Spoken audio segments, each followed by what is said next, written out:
Greetings and welcome back to Hiveswap Friendsim.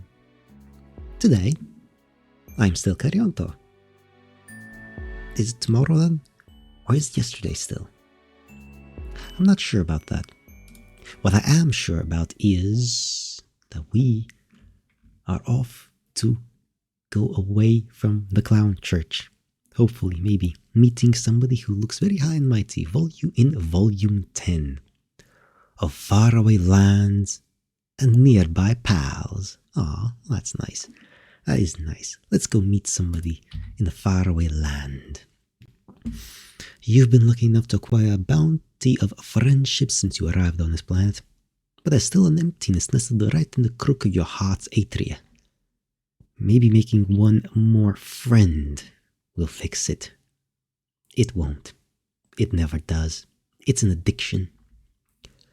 Maybe this next one will expand inside your chest like a sponge in the bath, pushing out all your sadness, loneliness, and insecurity. Like, geez, we already have like 18 friends.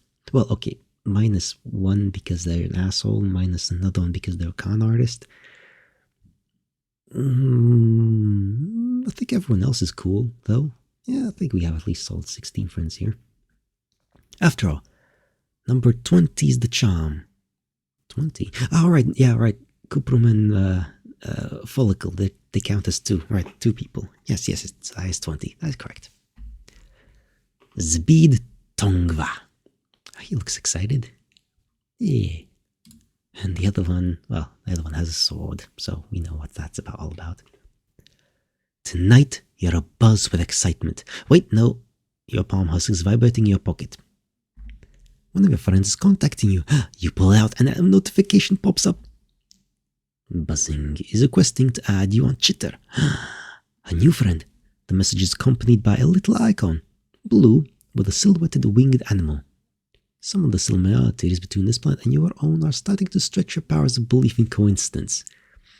Whatever. Well, no longer relevant, though.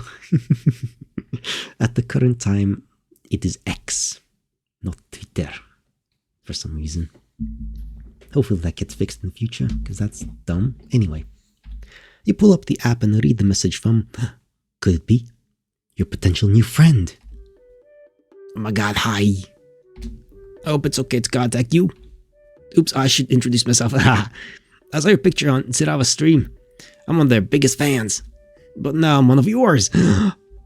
Love those looks. Anyway, I would love to chat if you're open to it. If not, it's okay. You could just ignore me. Everyone else does. Aw, poor guy. Could this be the universe reaching benevolently down to you to do a solid? It's like being given a great giant pile of money unasked. You didn't have to do anything for this friendship. You didn't even have to walk anywhere. All you had to do was just join the fabled social media and it literally appeared in your pocket. Your hands are shaking a little as you go to respond. You don't want to seem too eager. Or do you? You have no idea how to approach this. You thank Zbuzzings for his compliments and say that you would be happy to talk sometime. In an instant, a notification pops up inviting you to download another app. You do it, and a video screen opens. Suddenly, you can see your new friend's face. He's sweetly round and roly-poly and smiling at you broadly. He's nice. Hi! I'm Zebede. I hope it's not too sudden to gripe you like this. Alright, gripe. Skype. Is it okay? Oh my god, you don't have to respond to that. Sorry for being weird. Let's start over. How do you know, Sirava? Apart from being extremely friendly, this troll also seems to run both sides of the conversation by himself. Befriending him is the least effort you've ever put into anything. Yeah. His enthusiasm is really cute, but there's something about him that unsettles you. Looking at his hopeful face gives you a dark stab of humiliation you don't quite understand. Really? You swallow down the discomfort and tell him the story of your friendship with Zerava, leaving out Zerava's personal background. He hangs on your every word. That's so cool! I wish I could hang out with you guys. Oh my god, I'm implying you'd want to hang out. It's just, no one ever comes to visit me. He takes out this phone and taps a few keys. A notification box pops up in front of the video. It's a dark message from Zebede that just says, sad face. You ask him why that is. I live in the middle of nowhere. It's good for the bees, but I guess no one really thinks it's worth the effort to come all the way out here. It's just me and my Lucis, and he can't really do much around the hive. Sigh. It's fine. He really says the word sigh out loud. Despite saying it was fine, he seems dejected, with a distinct downward angle to his shoulders. Sorry, his shoulders? His buzzy accent is kind of getting to you. Ask him if it's really fine. Okay, no, where does he live? Let's ask him about where he lives. You say it must be nice to live in the countryside. You mentioned that you did get to see some of the rural Alternia when you met Skyla, and it seemed beautiful.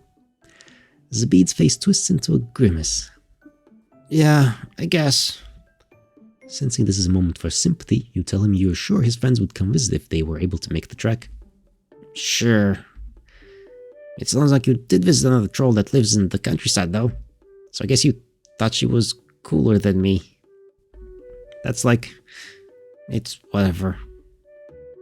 I don't need my friends to pick me first. You struggle for words. You want to reassure him, but you also don't know him that well yet. You weakly protest that you didn't mean to say Skyla was cooler than him. You didn't even know him then. Maybe you'll want to visit him in the future too. Yeah, maybe. I've heard that before. He's not rejecting you, but you get the sense that a wall has been raised. You're sure you're going to keep chatting with Zebede from time to time, but you get the sense you're never going to become a true friend. You're stuck in acquaintanceship limbo. He looks like you failed to earn his trust. Well, that was quick. Damn. Okay. That stings. Well, okay. Okay. Alright, let's try that again. I'm terrible at social media things, so I have no idea what to do. But apparently, Zebede. So anyway. Alright, let's care about him. He seems he needs to be cared. Okay, let's be directly confronted instead of beating about the bush. Ask him if it's really fine. You tell him that you'd understand if he's not okay with it. After all, you say it would really hurt your feelings if your friends didn't make any effort for you. Isn't that what friends are supposed to do? He gives you a grateful smile, some tension releasing from his frame. Oh, I would never ask that of anyone. I don't want to be annoying. Like, sometimes I really wish someone would take the time to visit, but I totally don't blame any of my friends for not coming. Like, I understand that you have to decide which friends come first, and I just don't. Some people are just cooler and more fun than me. It's understandable. This really must be your lucky day. First of all, no one has threatened bodily violence towards you in the past 10 minutes. Your fear for your life is at a low-key, reasonable level. Second, this troll's making it really obvious what he wants you to do. This is a total slam dunk of a friend opportunity. Say you'll visit.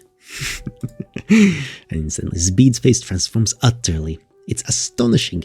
He goes from sullen and shadowed to utterly radiant. Your heart pangs with an overwhelming surge of fellow feeling.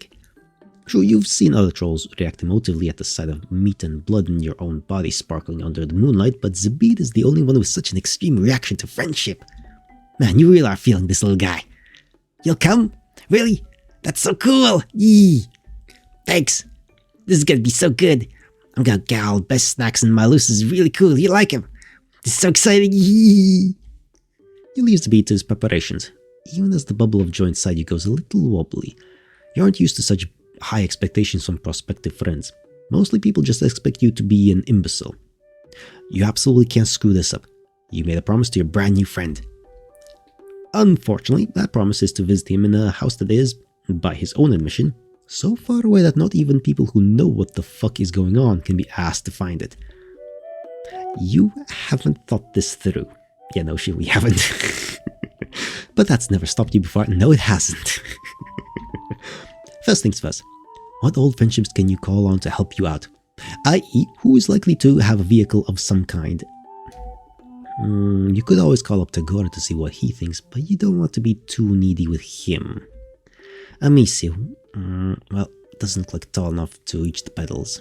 Hey, there's like assistant things that you can just put like bricks to their feet. Zebra, just no, correct?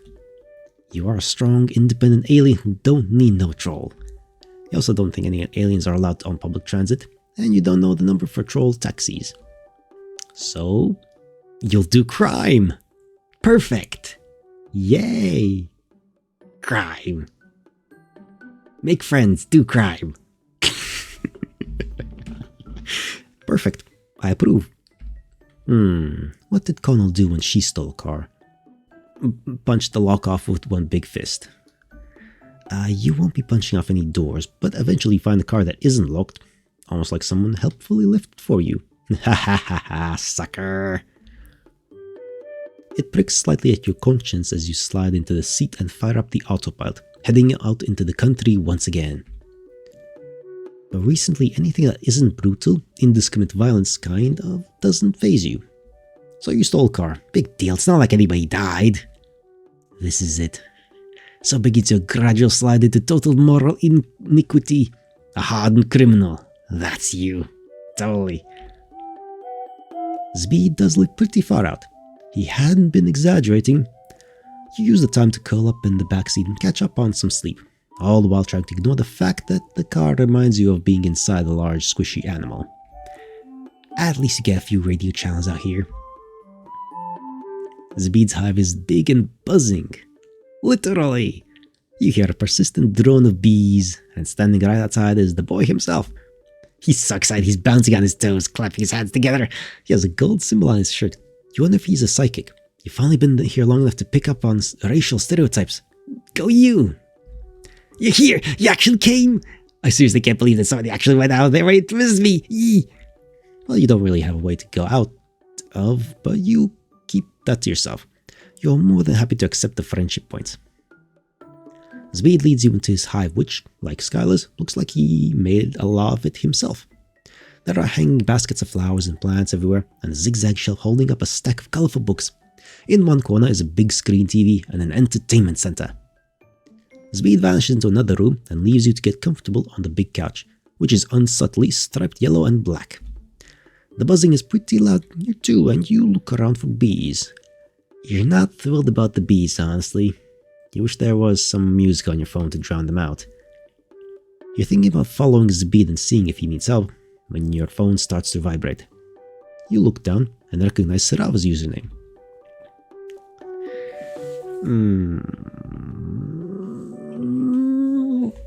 It's about the card we stole. We're here. We're here to visit Zebede. Let it go to voicemail. It's not that important. It's not that important. It's only about the stolen car and us being a criminal and us getting called or something like that, right? It's just a bad ending choice, right? It's fine. Let it go to voicemail. You decide to just let the call go to voicemail. You're busy with a different friend right now, and you can just call them back on your drive home. Or not home, but the closest you've got right now. It will give you something to do besides sleep. You mess around on your phone for a little bit, filling out your profile on your chitter. Alien invasion of 1.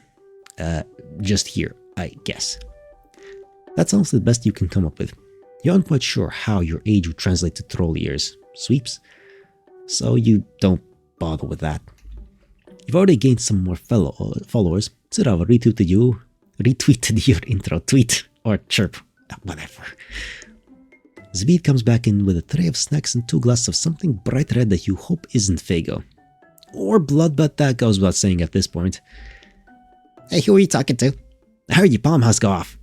You tell him that you weren't talking to anybody. You let the call go to voicemail. Does he really think you're the kind of person who would take a call from someone else's while you're having a hang-a-hash sesh? Heck no. You didn't have to do that. Zebede says that, but he's obviously incredibly happy that you did. He sets the tray down and hops up on the couch next to you. So, what do you want to do?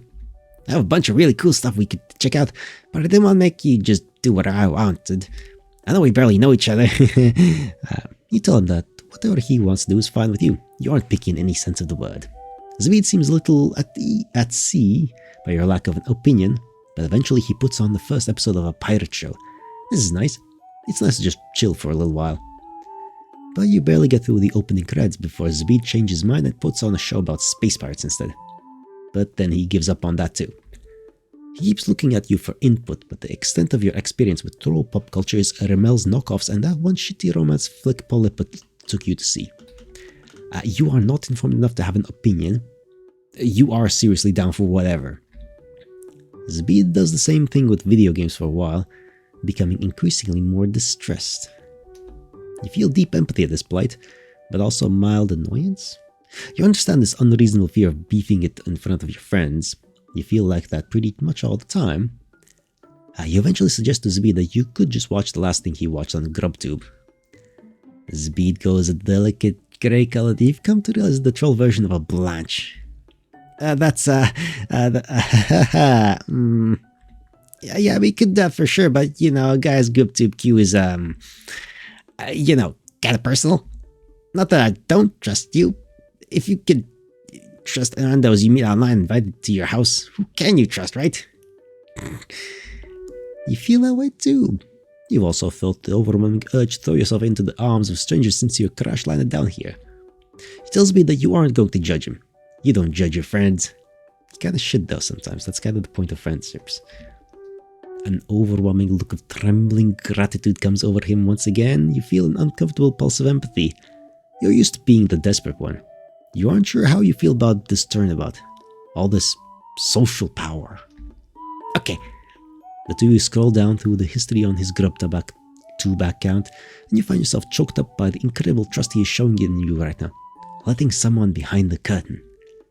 There doesn't really seem to be anything worth getting stressed over. No porn or anything.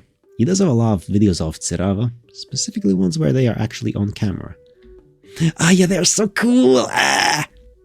It's so rad that you guys are tight. I really want to meet them someday. He sighs. Then he sighs again. A little louder. You catch on to your part in this bit and tell him that you could probably figure out a way to make that happen. You hope you don't have to follow through on that. Zero's a busy guy and you aren't sure they actually let anyone into their hive. Well, beside you. But you seem to be the exception to a number of rules. You keep that last part to yourself. The rest of the videos in this recent history are about a band called Hatch to Dance. Music videos, interviews, and compilations of Lee logs. You ask him what all this is. You never heard of H2D? Really? They're so cool, they my fave! I mean, he gets shifty-eyed. I mean, whatever, they're alright, I guess. The music's kinda catchy and they have a pretty dope group dynamic. You mentioned all of them seem to be pretty good looking too. Really? You think so? You point out a guy with tall horns that swoosh into hooks and a lot of white hair that falls into his eyes. This guy is particularly handsome. Him? I mean, he's okay, I guess. If you're really basic. I mean, we are basic. Not that I think you're basic or anything. What's wrong with being basic? There's nothing wrong with being basic. Be happy with what you want. That's all that matters. If basic stuff makes you happy, that cool, good, cool. He shows you some of the music videos. They have really high production values and extremely elaborate sets. All the band members sing and dance and get very close to kissing each other. He'd been really nervous about showing you this. His deep dark secret was that he likes music videos. Is being into pretty pop stars some kind of cultural taboo? Not really, just it's kind of lame right now and I just really want you to like me. Yeah, that's pretty obvious. And you do like him. Yeah, he's nice, he's fine. Just a little, you know, trying too hard. You just wish he wouldn't say shit like that. It's embarrassing. And also it reminds you that you yourself have gone around doing pretty much the same thing. Yeah, also that pretending to agree with everything your prospective friends say, lying, saying you're into things you aren't. Just all around being a big phony. Yeah, we're the biggest phony. The circumstances are different for you though, but not really. Just because we're an alien, that doesn't mean anything. This is hostile territory, so you don't have a hive or lucis or even horns. So it's way less pathetic for you to be like this than it is for Zebede. Right? Not really. Not really. But convince yourself, Mr. Protagonist. Deep down you know you're full of shit. Yeah, no shit. I'm glad we're in agreement. You're just coming up with reasons to excuse behavior in yourself that you condemn in others. You hang your head in shame. Zebede, who is not privy to your internal monologue, looks confused. Is it possible that you're doing the wrong thing in your eternal quest for friends? Could it be that? Before you can spiral any further into a full-blown existential crisis, you hear a noise from outside that you really don't like. Several noises, in fact. It's the murder drones that have come to call us because we stole a car. And that's it I was warning us about. But we let it go to voicemail. A crash, followed by a thump. Followed by, "Get out of here, you fucking piece of shit, you thief." There it is. Oh dear. Yeah, Zebede scrambles around to look over the back of the couch. You can just make out a shape through the window. "Hey, this is a totally wild question that I typically would never ask a potential friend, but... did you still like Skull Buggy?" Funny story. You didn't know how else to get here. You did it for him, for your nascent friendship. Oh wow, nobody's ever stolen Skull Buggy from me before. Yee. Did you forget to take the GPS chip out though? Because I think whoever you stole from found it. GPS chip, right. Fuck, this is not an auspicious start of your life of crime. But if you took out a GPS chip, the autopilot probably wouldn't work. So, maybe you aren't quite ready to go at it alone. Another crash and a rattle. It sounds like someone is taking pieces out of Zebede's hive. You get up and start for the door. "Hey, what are you doing? You can't go out there, they look big. And they sound huge, you'll get killed." Right, he's definitely got a point there. But whoever is outside seems intent on demolishing his hive brick by brick, so they're gonna get in eventually anyway. Better for you to go out there now and face the music so at least one of you gets out of here. Zebede stares at you. Weird globby golden tears pool at the corners of his eyes. You would do that for me?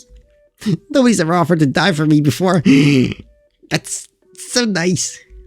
Yeah, you're pretty nice. Also pretty idiotic considering you're about to go give yourself up to a big angry troll whose car you absolutely stole. Well, it's been fun while it lasted. Actually, but it's been mostly terrible. Oh well. Goodbye, cruel world. Wait! You have one hand on the doorknob, but Zebede's shout rings against the walls and ceiling. "No one is touching my new friend!" Alright, he's got psychic powers. He's a gold one. Outside, the buzzing rises to a rattling crescendo, so loud that no longer sounds like animals. It sounds like weather, or a fighter jet. Oh, you're right, bees. He can control the bees. Right. Obviously. The intruder screams. You wince, but you are also overwhelmed by gratitude and excitement. Zebede did that. For you. He murdered somebody. The screams stop after a few seconds, and the buzzing gradually recedes. You and Zebede are left staring at the door, then at each other. If you don't look at the corpse, there was no murder. Behind you, GrubTube is autoplaying a H2D interview. Little ambient crackles of the white electricity you've come to associate with psychics breathes Zebede, before that fades too. Did he seriously telekinetically gather up a bunch of bees and just throw them? No, that sounds hard and potentially dangerous for the bees. I more just asked them nicely. Oh, Zebede, he's legitimately one of the nice ones. Just a nice kid. I'm bad though, so sometimes it doesn't work. Meh. Well, it sure worked this time. Yee! Zebede nods, then he nods again. Yee! That was pretty cool, right? The two of you venture outside to see what's going on. Nothing is going on. The night is quiet, the car is exactly where you left it, and there's no sign of the bees or the intruder. The bees ate the intruder. Yay! No corpse, no crime. So either they ran away or got stung so many times they dissolved into sludge. You feel another pang of conscience. But it's not enough to cover up your ecstatic surge of happiness when you see how chuffed Zebede is to have set some bees on a guy. You tell him you're grateful. You think about adding that you're proud of him, but you don't want to literally make him explode. You let him hug you instead. Guess that means you have a skull buggy now? Yeah, spoils of war, I guess. You want some butterly explode kernels? I'm making them myself. Well, I put the kernels in the pot and explode them. You tell him that sounds great. He's honestly pretty fun to visit. Minus the sudden attack. You're having a really nice time. And that part was honestly entirely your fault. He should quit putting himself down so much and being such a desperate piece of shit. You mean that in the nicest way possible. That's pretty good advice in general. You know, just have floating around out there. Yee. H2D, eh? We can be friends. God, that's a pun. That's dad pun. That's obviously. Oh well. Anyway, yee. Some kernels and pop music. That was nice. That was nice. Zebede was nice. And it's only ambiguous murder. We don't know if they got killed or not. So yay! Morality at acceptable levels. Oh dear. Anyway, that's it for now. Be